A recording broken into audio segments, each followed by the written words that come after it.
मेरे सामाजिक परिवार के सभी सदस्यों को राम राम। एक बात बार बार चल रही है कि नरेंद्र मोदी से लोगों की नाराजगी कितनी है, विशेष करके उनका जो अपना आधार मतदाता समूह है उसकी नाराजगी कितनी है।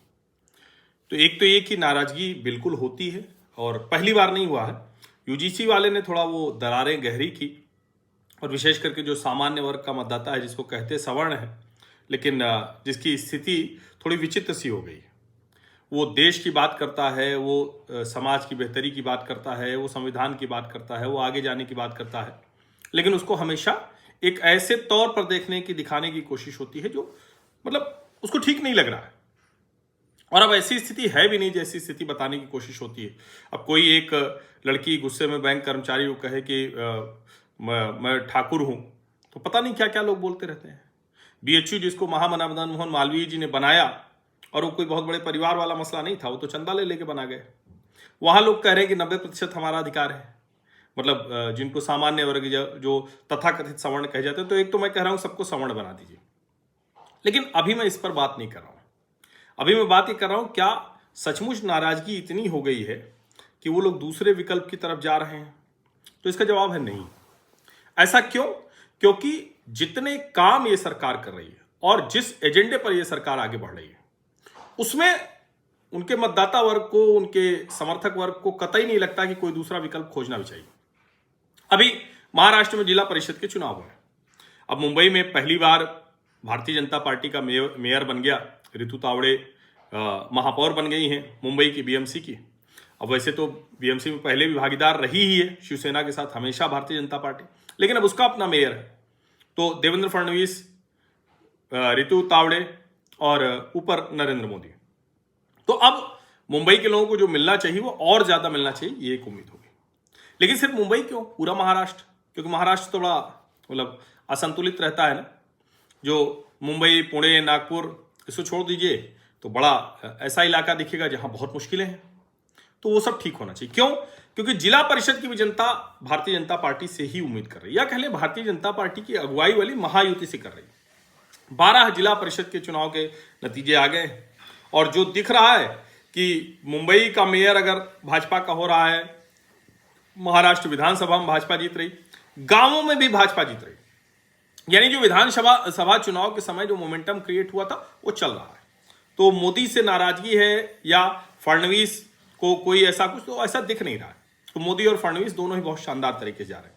अब 719 सीटें घोषित हुई, 719, और 719 में से 552 मिल गई महायुति को। 75% सीटें जीतनी है।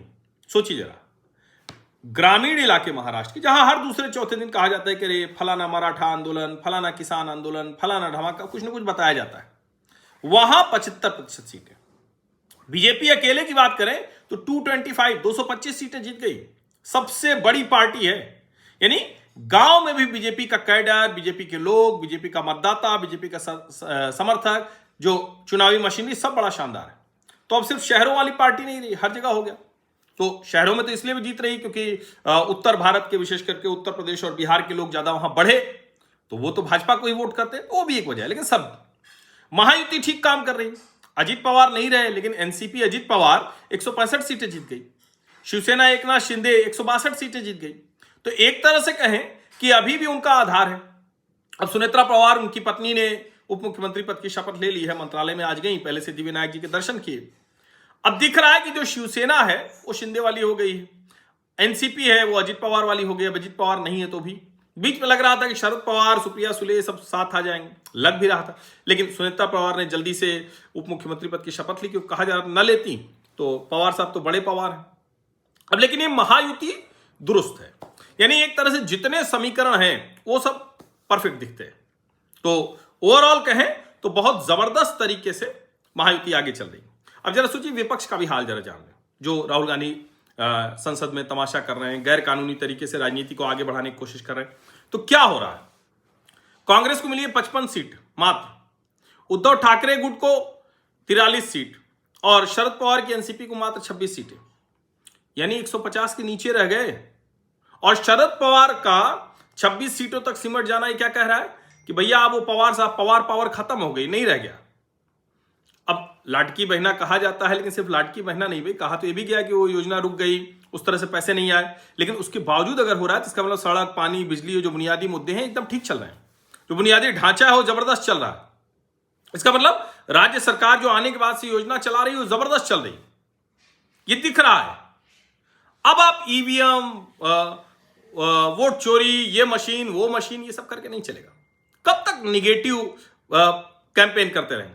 देवेंद्र फडणवीस ने बड़े स्पष्ट तौर पर उन्होंने कहा कि महायुति का नेतृत्व जो है उसकी मेहनत और प्रधानमंत्री नरेंद्र मोदी का मार्गदर्शन वो कहेंगे। जो 2014 से शुरू हुआ है ना, एक तो देवेंद्र फडणवीस जैसा जबरदस्त नेता मिल गया है भाजपा को। महाराष्ट्र जैसी राजनीति में मिलना थोड़ा कठिन था, क्योंकि यूपी, एमपी इन जगहों पे तो हमेशा आते रहे, जाते रहे, लेकिन एमपी में तो खैर बने ही रहे, एमपी गुजरात।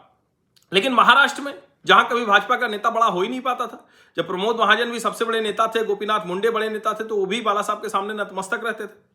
अब भाजपा बदल गई, महाराष्ट्र के सबसे बड़े नेता देवेंद्र फडणवीस, उद्धव ठाकरे, राज ठाकरे, एकनाथ शिंदे, अजित पवार तो रहे नहीं, शरद पवार, ये सब उनके पीछे।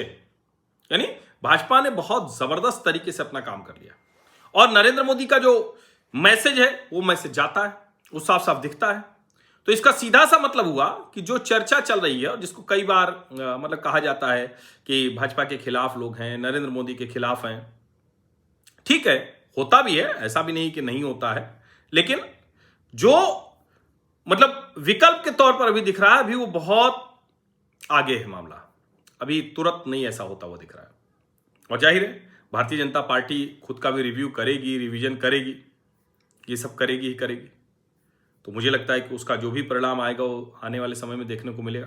लेकिन ये परिणाम जो महाराष्ट्र के आए हैं वो बहुत साफ साफ बता रहे हैं कि नरेंद्र मोदी पर, देवेंद्र फडणवीस पर जबरदस्त भरोसा है लोगों को, और जिस मूल मतदाता की बात हो रही थी वो मूल मतदाता कहीं भी छिटका नहीं, हटा नहीं। आप सभी का बहुत बहुत धन्यवाद। सब्सक्राइब अवश्य कर लीजिए, नोटिफिकेशन वाली घंटी दबा दीजिए, लाइक का बटन दबा दीजिए, अधिक से अधिक लोगों तक इस वीडियो को पहुंचा दीजिए। थोड़ा भी मोमेंटम आने में मुझे मुश्किल हो रही है, कर रहा हूँ कुछ, लेकिन बहुत जो कहते हैं ना रिदम बन जाना, वो नहीं हो रहा। वो आप लोगों को भी समझ में आ रहा होगा, लेकिन धीरे धीरे प्रयास करते हैं, आप लोगों के साथ से फिर से वो मोमेंटम लौट आएगा। बहुत बहुत धन्यवाद।